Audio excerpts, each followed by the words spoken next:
On today's episode of What's Going On with Shipping,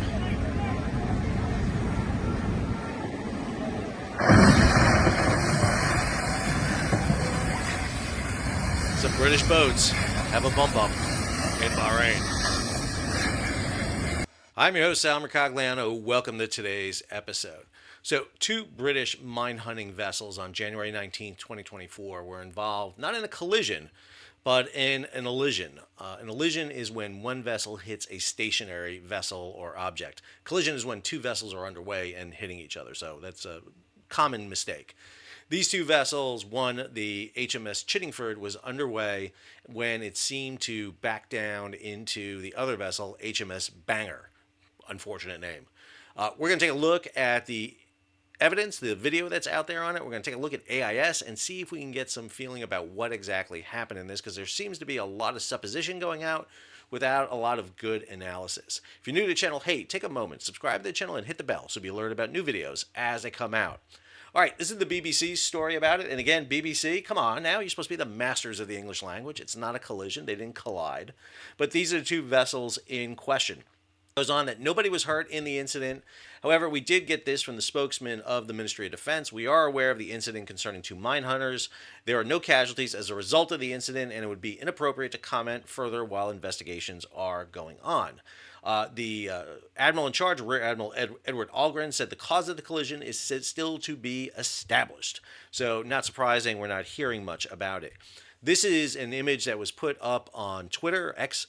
This is HMS Bangor. This vessel was the one that took Chiddingfold stern into its port side. Notice that this does not seem to be like normal ship damage. Mine hunters are not built out of steel or aluminum, but they're built out of composite material, wood, fiberglass, a whole series of material. That's why you see those kind of threads right there. Much more similar to what you would see with a fiberglass boat accident, for example. That damage is pretty significant. HMS Bangor, the ship that was hit, is scheduled to be decommissioned next year. I think that may be pushed up. This is from the interior of HMS Bangor. It was a good hit. Everything's kind of thrown askew. And you have a new porthole on the port side, which is really not good for getting underway at sea. The two ships involved, Chiddingfold is a Hunt class minesweeper or mine hunter of the Royal Navy. These ships excel in mine hunting and coastal security, safeguarding the seas and ensuring maritime security. If you look at the vessels, 725 tons, 60 meters in length, speed of 17 knots, range of 1,500 miles. They are impressive vessels. There are 6 of these vessels. They use high-definition sonar to scour the world's seabed for mines and lost explosives, and they have an embarked ship's clearance, explosive ordnance team on board, and Sea Fox mine disposal system to make the seas safer for everyone. HMS Bangor is kind of a smaller version of this, an older version. They're it's one of the 3 ships in the Sandown Class of minesweepers. These are intended kind of for coastal work, but they are they are out there and working in the Persian Gulf. Again, much smaller vessel, about 600 tons, 52.5 meters in length, 13 knots, with a range of 2,500 nautical miles. These minesweepers, along with those of the United States Navy, are stationed out in the Persian Gulf to ensure that the Persian Gulf remains open and to destroy any sort of explosive ordnance that is put in the water. These ships are kind of on standby right now. Let's go ahead and take a look at the full video here of the event and kind of break it down a little bit. So this is the image you have at the very beginning. So the vessel here on the left, that is HMS Bangor. This is Chiddingfold right here. Now, a couple of things to note. Chiddingfold, I believe, was in the berth just ahead right here and was coming off. There are 2 tugs that are on location. You will see them a little bit. There is one right here, and then the other, you can't quite see it. It's actually behind the house here, but you'll see the mast kind of pop up in a second as the ship moves. So here's the image of the ships underway at this point, and I want to stop it right here for a second. Very hard to distinguish, but a couple of things to make note of. Number one, very calm water here where the ship got pulled off. Don't see a lot of turbulence being kicked up by the ship's engines at all. We are not seeing, for example, any propulsion coming out of the vessel, so there's no forward motion. You're not seeing a wake come out of the back of the vessel. We are seeing a little bit of motion here, which gives me an indication, is the ship going in astern or not, but not a lot. Usually you would see some more frothing of the water and area. You are seeing smoke come up out of the stack. There was an issue about was this ship being dead sticked? In other words, was the engines offline and the tugs coming to take it to a maintenance period? But we're definitely seeing smoke. And usually, when you see smoke on diesel engines, that's because they're putting the hammers down. They're trying to get some propulsion out of the vessel. Bangor is right here. You can see its gangway down. There are more vessels astern of it. These would be vessels of the Royal Navy Squadron. There would also be the U.S. minesweepers. And at the very end of the dock down there would be U.S. Coast Guard fast response cutters. All right, go ahead and let this play.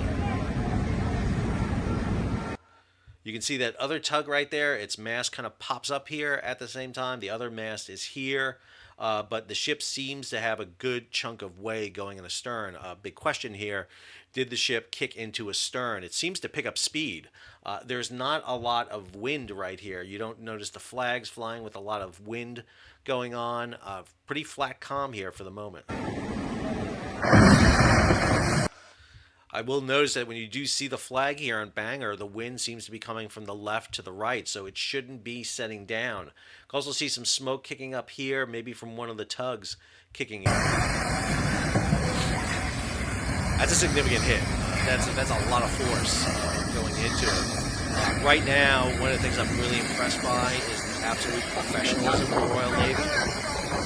They are basically going to go and assess damage. Obviously, Chiddingfold with damage to its stern, Bangor with damage to the port side.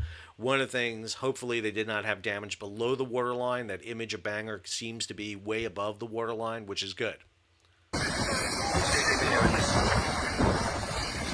See the crew moving into position. You hear the alarm, the collision alarms going off, calling the crew to stations.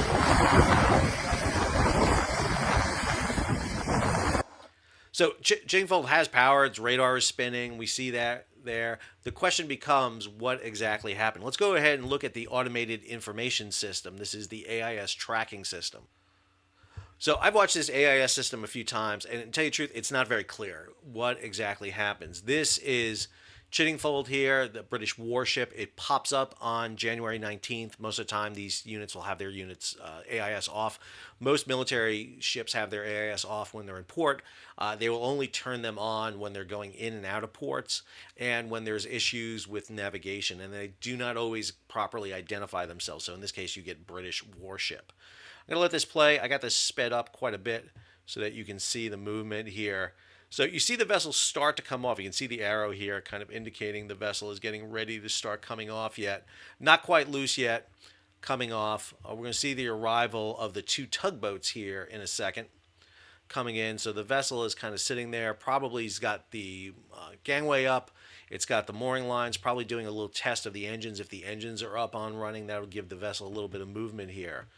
So here are the arrival of the two tugs right here, two Sveiser tugs coming in to do this. You can see the ship has now got its bow off, its stern is right here. The tugs are right alongside. The question here is is this the moment of the collision? We didn't see a lot of movement here at all. See the ship coming off here a bit. Tugs up alongside of it. I know it looks a little bit off here the way the tugs are, but usually the way the tugs are, the ship should be there. So you're going to get a little bit of distortion inside the port here. Now you see the ship kind of moving back toward the port. That may be the moment when the collision takes place and then the tugs pull off. Again, not a lot of clear information from AIS at all. So I got this off of Twitter X. The Sub Hunter posted this. This is something he had received on Twitter. This came from the opposite view of where the videos were. So the caption here, so here's the view from the end on U.S. base from the opposite side of the pier. From our angle, it tells a different story. Chiddingfold had just got out of the yard, and she appeared to me to be dead sticking with tugs. So this could be the pilot's fault. So big question here. Chiddingfold, did it have a docking pilot on board? If the docking pilot's on board, the docking pilot is the one that communicates with those tugs. Did it have engine propulsion to be maneuvering? If it was dead sticking, it's literally under the pilot. However, regardless if you have a pilot on board or not, The master commanding officer of a vessel is ultimately responsible for what happens. Not completely sure because I don't know if she was truly dead sticking or not. Also, from our side, I didn't think it looked that bad, but that damage picture is pretty bad. Those ships are 40 years oldish. They're built in the 80s and 90s, most of those ships. But here you can see the opposite image here. Notice again the flag right here. I'm going to zoom in just a little bit. Notice the flag flying from off the pier, so the wind was not setting them down. She backed up very quickly. I mean, it's very strange to see a ship back down that hard as she did. You can see the tugs, very small sized tugs involved here, so not very large tugs for the movement. And then again, you can see where she winds up. So a lot of questions still to be raised. Unfortunately, not a lot of answers here. But I wanted to break this down a bit because there's a lot of questions and issues being raised about this collision. Who's at fault? Number one, HMS Bangor has nothing to do with this. They were just sitting there at the berth when they got hit. So to roll them into this is not appropriate. On Chiddingfold, the question becomes, okay, did you have propulsion? And if you did have propulsion, were you able to use it effectively? Was it when you engaged the engine, she locked right back into reverse, and then that propelled you into it? Was it the pilot, the docking pilot, and the tugs that did it? A lot of issues here that are going to have to be broken down and taking a look at. Too soon to be attributing blame to anyone at this point. This is why you need an investigation. It's why you need to go into it. But I think it's important to break out some of the key factors that we see here. I hope you enjoyed today's video. If you did, hey, take a moment, subscribe to the channel and hit the bell so you'll be alerted about new videos as they come out. Leave a comment, share it across social media, and if you can, support the page. How can you do that? Well, number one, if you know something about the incident, leave it in the show notes. Let's get some prospect. I have never sailed on a Minehunter, a Minesweeper. I have never been in the Royal Navy. So, if you have a better perspective, please leave it up. By no means do I think I am the end-all, be-all of analysis and guru of all things shipping. But if you want to support the page in other ways, hey, hit that super thanks button down below where you can contribute directly to the page. Or you can head over to Patreon and become a yearly or monthly subscriber. Until our next video, this is Sal, signing off.